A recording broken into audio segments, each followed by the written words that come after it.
When Kyron was in the school that morning, it was actually a science fair that was going on prior to classes. Kyron never made it to class after his school science fair on June 4th. From that particular point, he did not show up to his first class. I saw him the day of the science fair that morning and was just really proud of him for all the work he put into his project.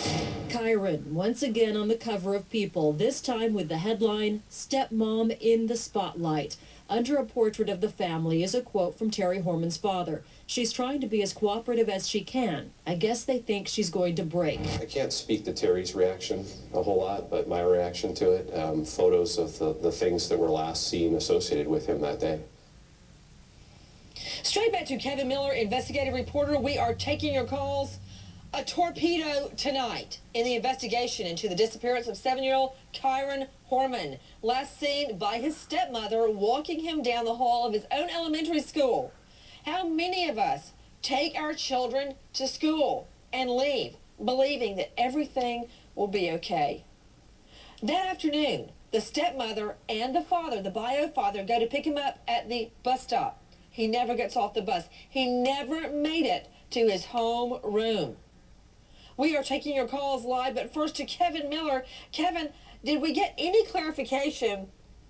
I know the stepmother always picked him up at the bus stop every day, but on that day, the bio dad went as well. Did she arrange that? Did she ask him to go with her to the bus stop so she could go, oh, he's not on the bus? What happened? Or was it his normal practice to go with her to the bus station, the bus stop? Well, Nancy, as we just discussed last night, it wasn't his normal practice, and because the documents are sealed and neither side are talking right now, we don't know where Kane is. We don't know if Terry did ask him to go so she could appear with the faux shock. Kevin, how do you know it was not his normal practice? So we discussed that last night, Nancy. Repeat.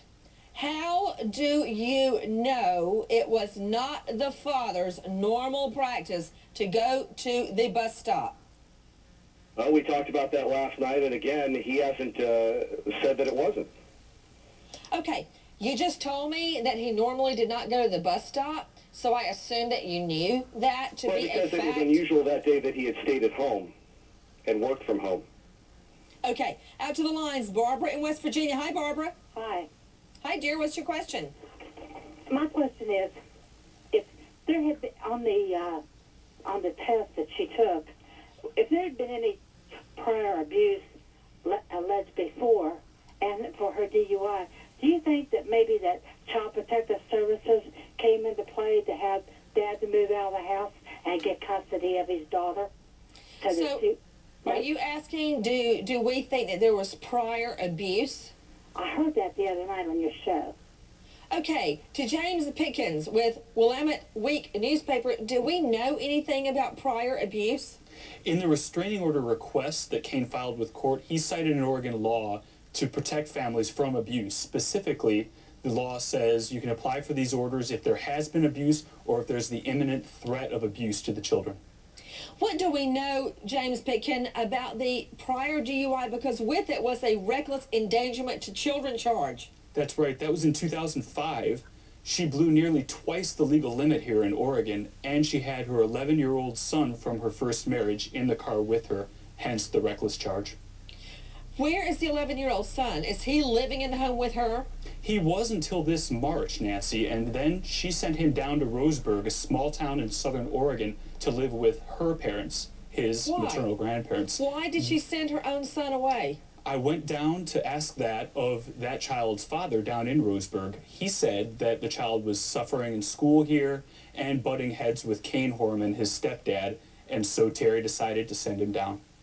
To Matt Zarrell, our producer on the story. Matt, what more can you tell us?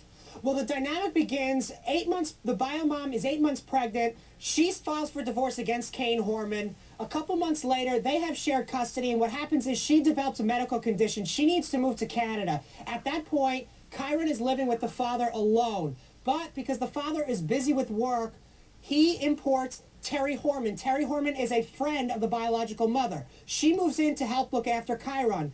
Years later, what happens, the relationship develops. They get married in 2007, and they have 19-month-old Kiara. And how long have they been married, Matt? They've been married about 3 years, Nancy. Okay, this whole time, Kyron is living with the stepmother, right? Yes. What, if anything, do we know about their relationship, the stepmother's relationship with Kyron? Well, we know that she was a substitute teacher from about 2003 to 2006, and she specifically stopped working so she could be there for Kyron as his toddler years and preschool years.